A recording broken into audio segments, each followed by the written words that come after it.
Hello বন্ধুরা, আমি তোমাদের মিষ্টি। আমার যারা কাছের বন্ধু বা দূর থেকে যেসব বন্ধুরা দেখছো আমার রান্নাটা, তাদের সবাইকে মিষ্টিমন চ্যানেলে সুস্বাগত। আজকে ফিরে এসেছি এক রেসিপি নিয়ে। কি রেসিপি বলো তো? রাজশাহী ডিমের কোরমা। ঠিক আছে, তাহলে তোমরা দেখতে থাকো আমি রান্নাটা কিভাবে করি। আমি যেহেতু ডিম রান্না করব, তাই আমি ডিমটাকে সেদ্ধ করে রেখে দিয়েছি। আর একটু মাঝখানে মাঝখানে এই দেখো একটুখানি ছিঁড়ে নিয়েছি, যাতে নুন মিষ্টি সব কিছু সুন্দরভাবে ভেতরে ঢুকে যায়। তার জন্য এদিকে আমার লবণ নেওয়া আছে, আর আছে তেজপাতা, শুকনো লঙ্কা আর গোটা গরম মশলা নেওয়া আছে, আর একটু হলুদ গুঁড়ো নেওয়া আছে। রান্নাটাতে একটু সামান্য হলুদ ইউজ করবো, বেশি ইউজ করবো না। এটা হচ্ছে আমার পেঁয়াজ কুচি, আর নেওয়া আছে এই দেখো এখানে সাদা তেল আছে, ঘি আছে, আর এটা হচ্ছে আদা রসুন পেস্ট করা আছে একসাথে। আর এটা আছে তোমার চার মগজ, কাজু বাদাম আর কিশমিশ একসাথে বাটা। আর এখানে আমার আছে পেঁয়াজ আর কাঁচা লঙ্কা বাটা। আর এটা আমি হালকা দুধ গরম করে নিয়ে নিয়েছি। আর আমার আছে গরম মশলা গুঁড়ো, ধনে গুঁড়ো, জিরে গুঁড়ো, আর আছে গোলমরিচ গুঁড়ো।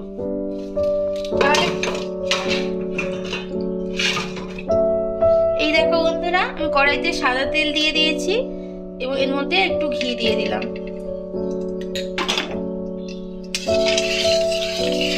তেলটা আমার একটু গরম হয়ে যাক, গরম হয়েই গেছে। এবার আমি এই কুচনো পেঁয়াজটা দিয়ে দেবো, বেরেস্তা বানাবো। বেরেস্তা করার জন্য আমি কুচনো পেঁয়াজটা দেবো।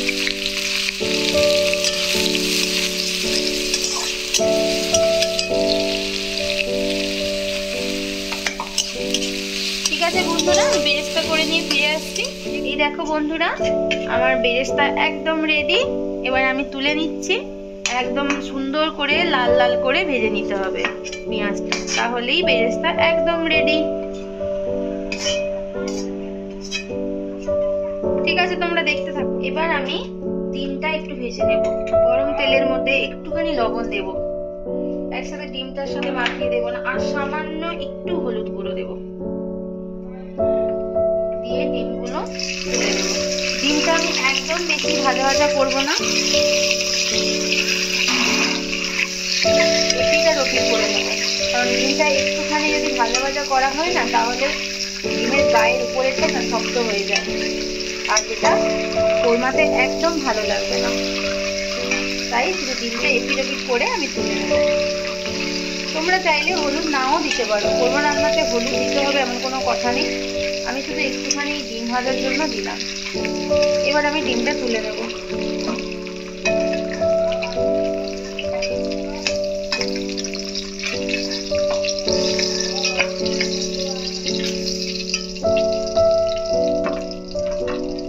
এবার আমার রান্নাটা করব, এবং আমি এই তেলের মধ্যেই একটু সামান্য ঘি দিয়ে দেব। দিলাম, দিয়ে কুচনো পেঁয়াজ দিয়ে দিলাম।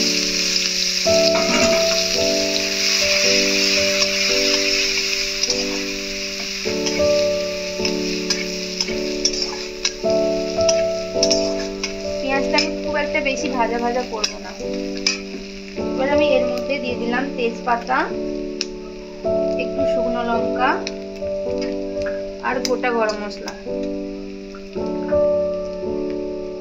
এলাচটা একটুখানি থেতো করে নেবে, নাহলে এলাচের ভিতরে যে স্মেলটা আছে সেটা নাহলে বেরোবে না। থেতো করে নিলে সুন্দর একটা স্মেল বেরোবে। আমি বেশি একদম ভাজা ভাজা করবো না। এবার আমি এর মধ্যে যে কাঁচা লঙ্কা আর যে আমি পেঁয়াজের পেস্ট বানিয়েছিলাম ওটা আমি দিয়ে দিলাম।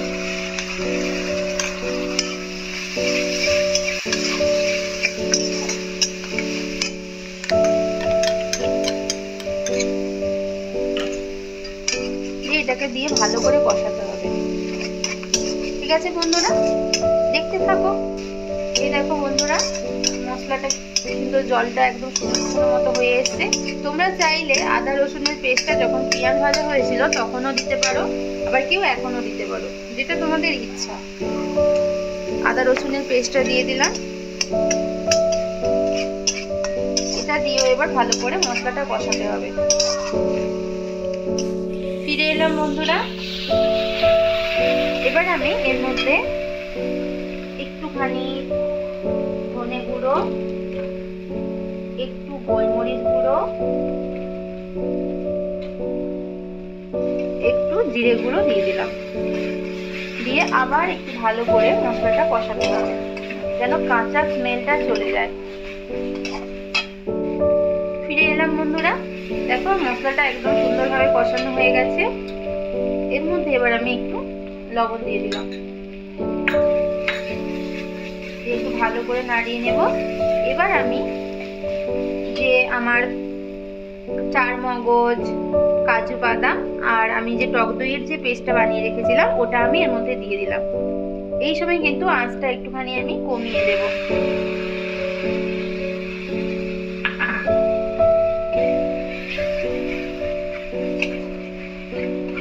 ঠিক আছে বন্ধুরা, দেখতে থাকো। ফিরে এলাম বন্ধুরা। এই দেখো আমার মশলাটা সুন্দরভাবে একদম কষানো হয়ে গেছে। দেখো একদম আগে একটুখানি বেশি জল জলে ছিল, এখন দেখো একদম শুকনো শুকনো হয়ে গেছে। এই পর্যায়ে আমি একটু চিনি দিয়ে দিলাম, কারণ কোরমা তো একটু মিষ্টি মিষ্টি হবে। আর বলে রাখি বন্ধুরা, তোমরা এই রান্নাতে টক দইয়ের সাথে সাথে মিষ্টি দইও ইউজ করতে পারো। ঠিক আছে, এটা হচ্ছে টক দইয়ের সাথে মিষ্টি দই ও মশলার সাথে দিলেও কোনো অসুবিধা হয় না, ভালোই লাগে খেতে। এবার আমি যে দুধটা গরম করে রেখেছিলাম ওটা আমি দিয়ে দিলাম। এই সময় আঁচটা কিন্তু একদম কমিয়ে দিতে হবে। কেউ চাইলে গ্যাসটা বন্ধ করেও করতে পারো, কারণ কি দুধটা দেওয়ার সময় না কেটে যাওয়ার সম্ভাবনা থাকে, তার জন্য। আর কেউ যদি চাও সে গুঁড়ো দুধও দিতে পারো, ওটা দিলেও কোনো অসুবিধা নেই। ঠিক আছে, তোমরা দেখতে থাকো, আমি ফিরে আসছি একটু পরে বন্ধুরা। এই দেখো বন্ধুরা সুন্দরভাবে কষানো হয়ে গেছে। এটা না বারে বারে নাড়িয়ে দিতে হবে, কারণ কি বলতো কাজু দই সব পেস্ট দেওয়া আছে তো, তাই মানে এরকম বারবার করে নাড়াতে হবে। কেউ চাইলে না কাজুর পরিবর্তে আমন্ডটাও পেস্ট করে দিতে পারো, যার যেটা ভালো লাগে করতেই পারো। এইভাবে রান্নাটা করে দেখো, তোমাদের ভালোই লাগবে। ফ্রাইড রাইস, পরোটা, রুটির সাথে রান্নাটা একদম জমে যাবে। ঠিক আছে, আর ভাতের সাথেও ভালোই যায়। এইবার আমি এর মধ্যে জল দিয়ে দেবো। এটা একদম মাখো মাখো মতো রান্না হবে, বেশি জল লাগবে না। ঠিক আছে, ঠিক আছে বন্ধুরা, দেখতে থাকো, ফিরে আসছি একটু পরে। ফিরে এলাম বন্ধুরা। আমি জলটা দেওয়ার পরে ফুটানোর জন্য একটু ঢাকনাটা দিয়ে রেখেছিলাম। এবার ঢাকনাটা খুলে দেখি, সুন্দরভাবে আমার ঝোলটা ফুটে গেছে। হ্যাঁ, এই পর্যায়ে আমি এবার যে ডিমগুলো ভেজে রেখেছিলাম ওইগুলো দিয়ে দেবো। এক এক করে সুন্দর করে দিয়ে দিলাম। তেলটা কেন থেকে যায়, এটাও দিয়ে দিই। এই দেখো, এবার আমি যে বেরেস্তাটা করে রেখেছিলাম ওটা আমি এর মধ্যে দিয়ে দেব।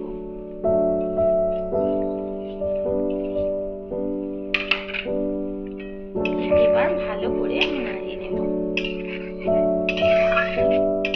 এখনো আমার হতে বাকি আছে। হ্যাঁ, কারণ এটা না একটু ঝোলটা মোটা মোটা হবে। ঢাকা দিয়ে রাখছি, ফিরে আসছি একটু পরে। এই দেখো বন্ধুরা, আমার ডিমের কোরমাটা একদম রেডি। একটু ঝোল ঝোল রেখেছি, তোমরা চাইলে আরো একটু ঝোলটা শুকনো করে নেবে। ঠিক আছে, এটা না সাদা সাদা কালার হবে। এবার আমি এর মধ্যে একটু গরম মশলা দিয়ে দেব, আর ঘি দিয়ে দেবো। জানি বারবার ঘি তেল ইউজ করা হচ্ছে, দেখে মনে হচ্ছে অনেক স্পাইসি খাবার দাবার, অনেক কিছু মনে হচ্ছে, কিন্তু কি বলতো আমরা তো এরকম রান্না রোজ দিন খাই না, সপ্তাহে একদিন, মাসে একদিন হয়তো এরকম রান্না করে খাই। তাই একটু অন্য ধরনের রান্না করতে গেলে একটু তো স্পাইসি খেতেই হবে, তাই না? তাই তোমরা কোনো কিছু মনে করো না, মাইন্ড করো না। আমি এতবার ঘি দিচ্ছি, এত বেশি তেল দিচ্ছি, তার জন্য। ঠিক আছে, এবার আমি সার্ভ করে নিয়ে ফিরে আসবো, তোমরা দেখতে থাকো। এই দেখো বন্ধুরা, আমার ডিমের কোরমা একদম রেডি। এবার আমি এর মধ্যে একটু বেরেস্তা ছড়িয়ে দেব। দেখতে কত সুন্দর ভালো হয়েছে না? খেয়ে দেখবে, খুবই টেস্টি হবে। আমার চ্যানেলে যারা পুরনো বন্ধু আছো তারা তো সবাই আমাকে ফলো করছো, আমার ভিডিও দেখছো মন দিয়ে, কোনো অ্যাড স্কিপ না করে।